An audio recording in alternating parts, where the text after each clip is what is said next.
And welcome to 10 Minutes of Tech Gab. And today I have an incredibly special guest who has come to talk to us about many different parts of technology in Houston because of the many different roles that she holds. I would also like to say, Barbara Berger, thank you in your incredibly busy schedule for making time to talk to us. I know firsthand just how many different things you do around tech in this city. So loved you. Say a few words about yourself and Chevron Technology Ventures, and we'll get started. Sure. Hey, Gabby, thanks for inviting me on Tech Gab. Okay, so Barbara Berger.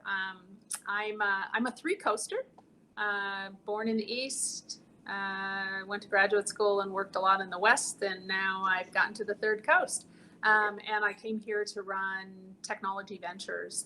So Chevron, 21 years ago, decided that to start a corporate venture organization, really founded on the principle that we need to deliberately have mechanisms in place to bring external innovation into Chevron. And so we're the longest running oil and gas corporate venture. And we do it holistically from sponsorship and support of the ecosystem and scouting and having a really, I think, pretty healthy deal log to bringing the companies into Chevron and where there's a current use case, working with the company through trials all the way to adoption and scale in Chevron. Fantastic. I feel like I say this every time I have one of these conversations, but we are in interesting times and certainly not like any of us have ever seen before. How have you seen that impact CTV? Well, let me first start with Chevron as a whole. And, we fundamentally are, think about the safety and health and well-being of our employees and our partners. And so, that transcends all the businesses in Chevron. And, we have 28,000 employees in Chevron that still go to work every day. Wow. Like not in their study like I am, but they're out in the operations supplying energy products, into the economy. So we don't want to lose sight of the fact that not everybody is able to work remotely. So, we've been hit by a couple of headwinds. One is obviously COVID and the impact on us as workers, the impact on us as human beings and society. And the second piece is the impact it has on our business and the demand destruction, which actually came right on the top of also some supply surges by some of the members of oil or OPEC or OPEC plus. It was so nicely put. Yeah, yes. And you really had a confluence of too much supply, not enough demand. And we will find our way in all of that, but it's not something that disappears overnight. So, as a company, we actually are doing exactly what our startups would do and exactly what probably you're doing at ION, which is, you make sure your employees are safe, you assess kind of what's the impact to us. And every single one of company and, every single corporation is slightly, is impacted in a different way.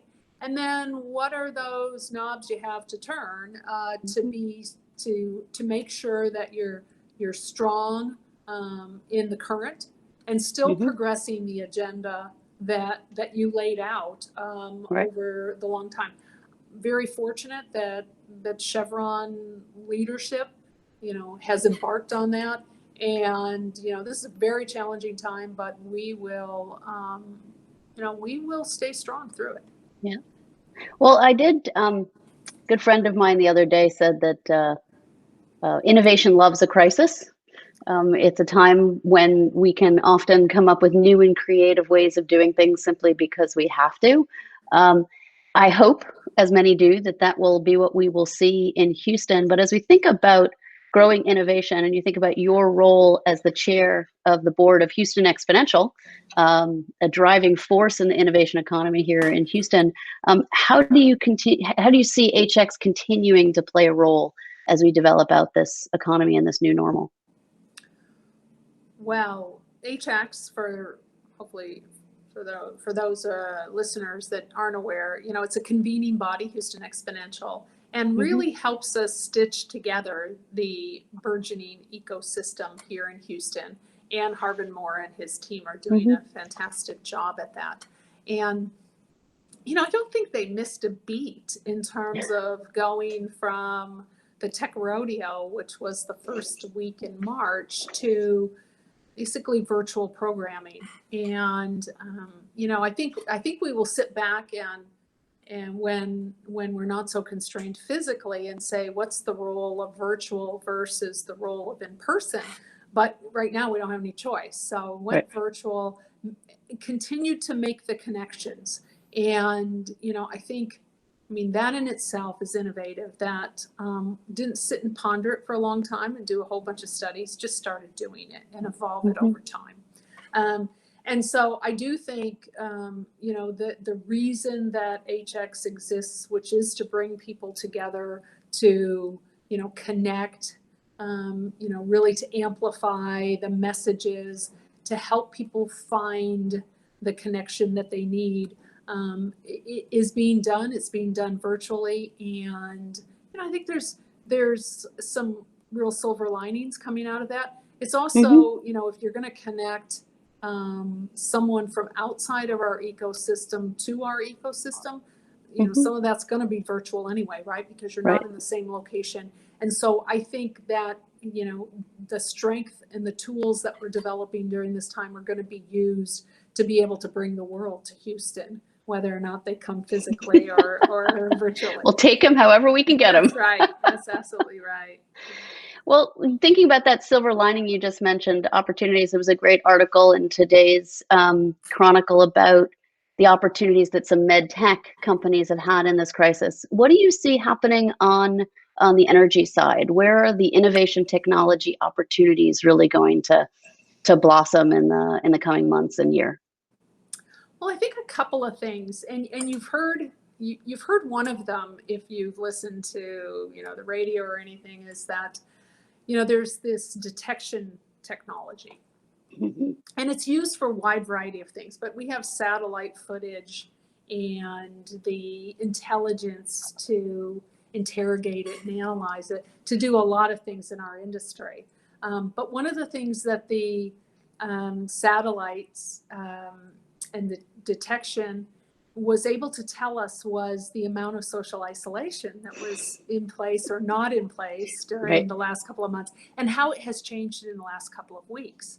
And so, these are detection methods that can be very helpful for the health officials that are working with governments to really put that framework together around how we return to work. Because I think one of the things we've learned is without testing, without facts, you're flying in the dark. So, that's one that we've used in our industry for a variety of things. And you see the application staring you right in the face relative to COVID-19. Another one that I'll share, just because I don't like to talk about my specific startup companies, because it's like talking about one child, not the other. But these kind of things, maybe close one door, open another. So 3D printing or 3D scanning, and here's an example of the masks that not you and I wear, but the masks that surgeons wear or medical professionals.